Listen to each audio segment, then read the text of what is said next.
La semilla de la conciencia. Parecía inquieto y agitado. Sus movimientos eran entrecortados y obviamente estaba lleno de impaciencia. Se trataba de un europeo de mediana edad, delgado y físicamente en muy buena forma. Fue su primera visita a Maharaj. Su inquietud atrajo la atención de todos. Mientras Maharaj lo miraba, de repente se le llenaron los ojos de lágrimas. Una mirada compasiva de Maharaj pareció calmarlo un poco y le dio la habitual información preliminar sobre sí mismo en pocas palabras. Dijo que había sido estudiante del Vedanta durante al menos 20 años, pero su búsqueda de la verdad había sido infructuosa. Estaba profundamente abatido y desilusionado y no podía continuar más con la frustrante búsqueda. Un destello de esperanza llegó cuando leyó el libro de Maharaj, Yo soy eso, y supo que había encontrado la respuesta. Inmediatamente había reunido la cantidad mínima de dinero necesaria para el viaje a la India y acababa de llegar a Bombay. Con voz ahogada dijo: «Ya he llegado. Mi búsqueda ha terminado». Las lágrimas brotaban libremente de sus ojos y apenas podía controlarse. Maharaj lo escuchó con gravedad y se quedó quieto durante unos minutos con los ojos cerrados, tal vez para darle tiempo a recomponerse. Luego le preguntó si estaba firmemente convencido de que él no era el cuerpo. El visitante confirmó que, para él, estaba bastante claro que él no era simplemente el cuerpo, sino algo más que el cuerpo, y como se explica claramente en el libro, que algo debe ser el conocimiento yo soy, el sentido de ser. Pero, añadió, no podía entender lo que significaba la sugerencia de que debía permanecer continuamente con ese sentimiento de yo soy. ¿Qué se suponía que debía hacer exactamente? «Por favor, señor», le dijo a Maharaj, «ahora estoy insoportablemente cansado de las palabras. Las he leído y he oído millones de veces y no he ganado nada. Dame la sustancia ahora, no meras palabras. Te estaré eternamente agradecido». «Muy bien», dijo Maharaj. «Ahora tendrás la sustancia, pero por supuesto tendré que usar palabras para transmitirla». «Ahora entonces», prosiguió, «si digo que retrocedas y regreses a la fuente de tu eseidad, ¿tendrá algún sentido para ti?». En respuesta, el visitante dijo que su corazón aceptaba intuitivamente la verdad de la declaración de Maharaj, pero tendría que profundizar más en el asunto. Maharaj entonces le dijo que debía entender la posición clara e instantáneamente. Esto solo podía hacerlo si iba a la raíz del asunto. Debes descubrir cómo apareció por primera vez el conocimiento yo soy. La semilla es la cosa, dijo Maharaj. Descubre la semilla de esta eseidad y conocerás la semilla del universo entero. Maharaj continuó: como sabes, tienes el cuerpo y en el cuerpo está el prana, o la fuerza vital, y la conciencia, o eseidad o conocimiento yo soy. Ahora bien, este fenómeno total del ser humano es diferente del de las demás criaturas o incluso del de la hierba que brota de la tierra. Piénselo profundamente. Supongamos que se acumula un poco de agua en su patio trasero. Después de un tiempo se forma allí el cuerpo de un insecto. Comienza a moverse y sabe que existe. Por otra parte, supongamos que un trozo de pan duro se deja en un rincón durante algunos días. Un gusano hace aparición en él y comienza a moverse y sabe que existe. El huevo de ave después de haber sido incubado durante cierto tiempo, de repente se abre y aparece un pollito. Comienza a moverse y sabe que existe. El esperma del hombre, germinado en el útero de una mujer, después de 9 meses, nace como un bebé. El esperma, desarrollado hasta la forma del niño adulto, pasa por los estados de sueño y vigilia, llevando a cabo sus funciones físicas habituales y sabe que existe. En todos estos casos, el insecto, el gusano, el pollo y el ser humano, ¿qué es lo que realmente nace? ¿Qué es lo que ha supervisado el proceso desde la concepción hasta el parto? ¿No es el conocimiento yo soy que ha permanecido latente desde la concepción hasta el parto y a su debido tiempo nace? Esta eseidad o conciencia, idéntica en los 4 casos, al encontrarse sin ningún tipo de apoyo, se identifica erróneamente con la forma particular que ha asumido. En otras palabras, lo que realmente no tiene forma alguna, el conocimiento yo soy, simplemente el sentido de ser, no ser esto o aquello, sino la conciencia en general, se limita a una sola forma en particular y por lo tanto acepta su nacimiento. Y a partir de entonces vive bajo la sombra constante del terror a la muerte. Así nace la noción de personalidad, identidad o ego individual. Ahora, ¿ves la fuente de la yo-soidad? ¿No depende del cuerpo para su existencia individual? ¿Y no es el cuerpo simplemente el esperma germinado que se ha desarrollado? Y lo que es más importante, ¿el esperma es algo más que la esencia de los alimentos consumidos por el padre del niño? Y, finalmente, ¿no es el alimento algo arrojado por los 4 elementos, tierra, aire, fuego y agua, a través del 5º elemento, el éter? La semilla de la conciencia, por tanto, no tiene origen más que el del alimento, y el cuerpo es el alimento de la conciencia. Tan pronto como el cuerpo muere, la conciencia también desaparece. Y sin embargo, la conciencia es la semilla del universo entero. Cada individuo, cada vez que sueña, tiene la misma experiencia de un mundo creado en la conciencia. Cuando una persona no está del todo despierta y la conciencia apenas se agita, sueña. Y en su sueño, en ese mínimo punto de conciencia, se crea todo el mundo onírico, similar al mundo real exterior, todo en una fracción de segundo.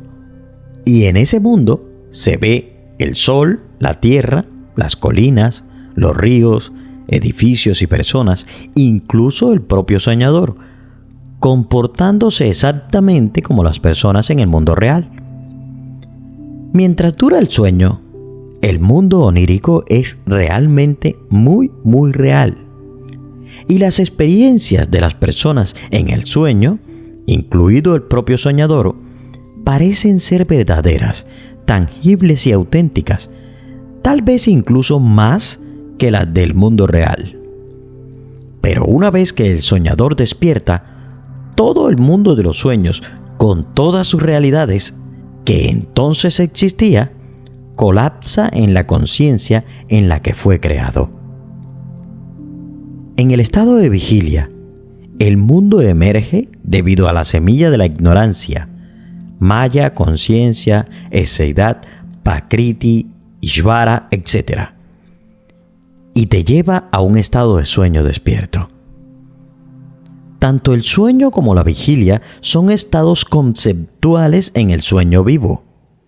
No te das cuenta de que estás soñando porque todavía estás en el sueño. De hecho, cuando te des cuenta de que todo esto es un sueño, ya habrás despertado. Solo el Jnani conoce la verdadera vigilia y el verdadero sueño.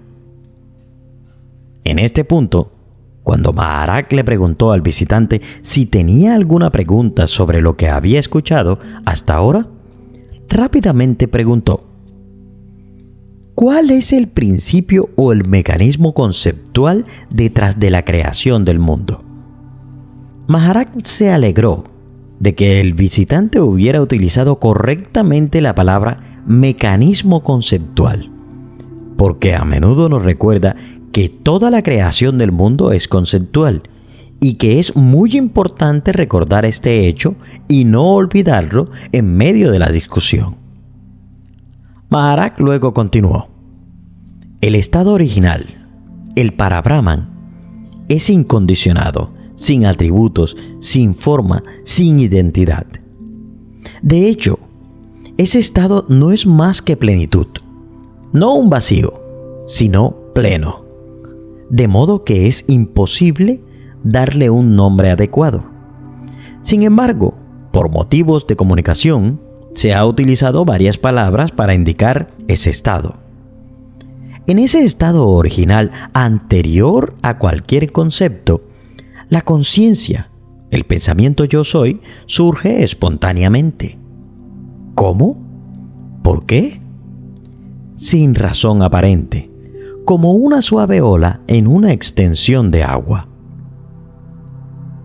El pensamiento yo soy es la semilla del sonido Om, el sonido primordial o la nada al inicio de la creación del universo.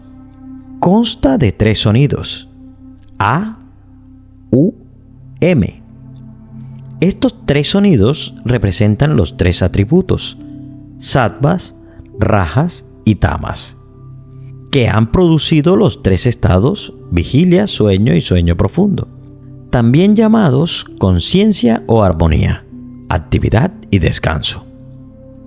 Es en la conciencia que el mundo ha surgido. De hecho, el primer pensamiento yo soy ha creado el sentido de dualidad en el estado original de unicidad. Ninguna creación puede tener lugar sin la dualidad del principio de paternidad, masculino y femenino, Purusha y Prakriti. La creación del mundo, como aparición en la conciencia, tiene 10 aspectos.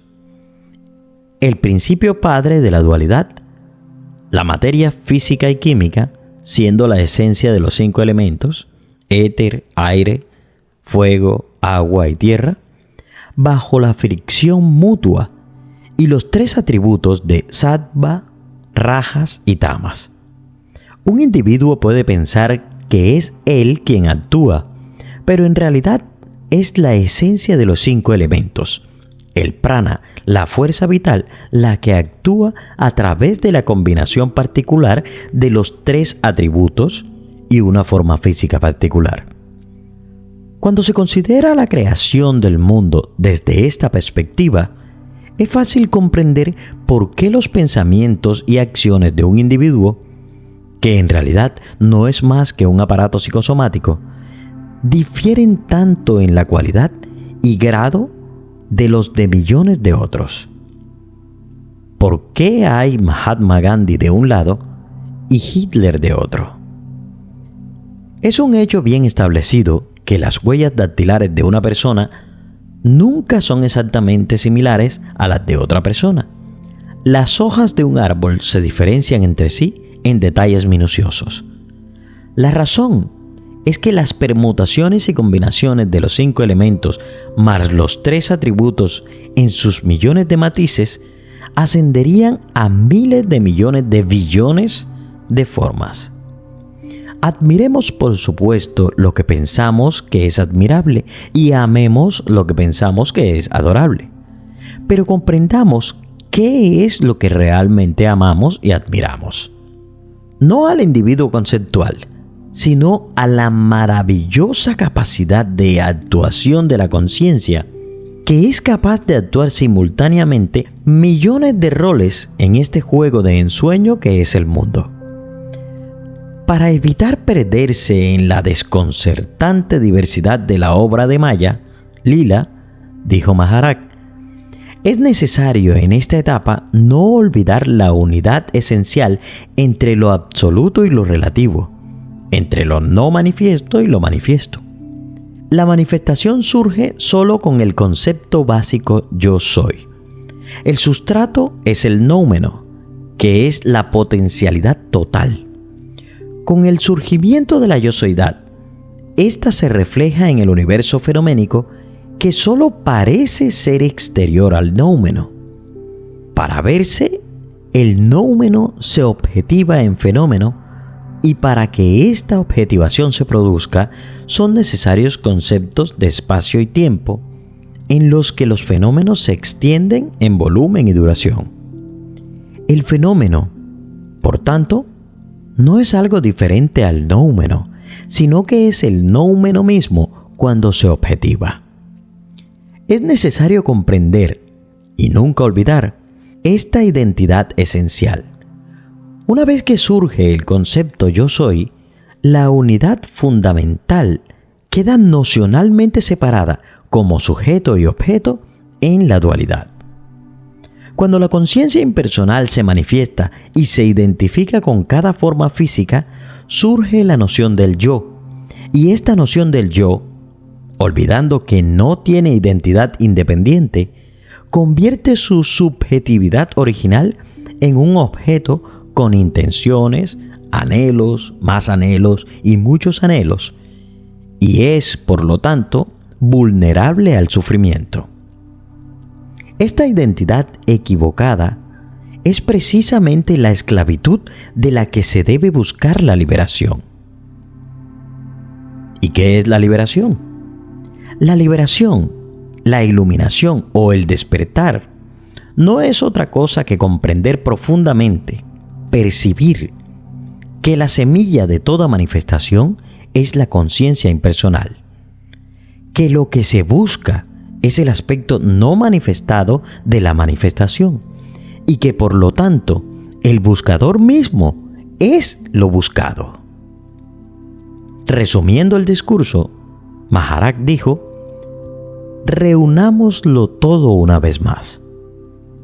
En el estado original prevalece yo soy, sin conocimiento ni condicionamiento alguno, sin atributos, sin forma y sin identidad. Entonces, sin razón aparente, aparte de que es su naturaleza hacerlo, surge el pensamiento o concepto yo soy, la conciencia impersonal en la que el mundo aparece como un sueño vivo. La conciencia, para manifestarse, necesita una forma, un cuerpo físico con el que se identifica, y así comienza el concepto de esclavitud, con una objetivación imaginaria del yo. Siempre que uno piensa y actúa desde el punto de vista de esta autoidentificación, se podría decir que ha cometido el pecado original de convertir la subjetividad pura, el potencial ilimitado, en un objeto, una cualidad limitada. Ningún objeto tiene existencia independiente propia, y por tanto, un objeto no puede despertarse del sueño viviente. Sin embargo, y este es el chiste, el individuo fantasma, un objeto, busca algún otro objeto como el absoluto o la realidad o lo que sea. Si esto está claro, uno debe invertir y retroceder para descubrir lo que uno era originalmente y lo que siempre ha sido antes de que surgiera la conciencia. En esta etapa llega el despertar de que uno no es ni el cuerpo y ni siquiera la conciencia, sino el innombrable estado de potencialidad total anterior a la llegada de la conciencia. En la conciencia, ese estado, o cualquiera que sea el nombre, solo puede ser un concepto. Y así se completa el círculo. El buscador es lo buscado. En conclusión, dijo Maharaj, comprendan profundamente que como yo, uno es neuménico. La condición actual de fenomenalidad, cuya semilla es la conciencia, es temporal, como una enfermedad o un eclipse de la inmutable condición original de la neumanalidad. Y todo lo que uno puede hacer es atravesar el periodo de vida que le ha sido asignado al mismo tiempo, al final del cual se termina el eclipse de la fenomenalidad y la neumenalidad vuelve a prevalecer en su pura unicidad, totalmente inconsciente de su conciencia. Durante toda esta exposición, el visitante permaneció inmóvil como si estuviera hechizado. Hizo 1 o 2 movimientos infructuosos de hablar, pero Maharaj rápidamente lo detuvo con un gran gesto firme y permaneció sentado allí en perfecta paz hasta que otros visitantes presentaron su respeto a Maharaj y se fueron uno por uno. Para saber que has llegado hasta este punto del video, déjame un comentario con la palabra la semilla de la conciencia. Recuerda que puedes compartir este mensaje con cualquier persona a través de WhatsApp a la cual le pueda interesar, ¿no? Y si estás interesado en ayudarnos, puedes hacer cualquier donación a través de un link que dejaré en la descripción de este video. Gracias y nos vemos en el silencio.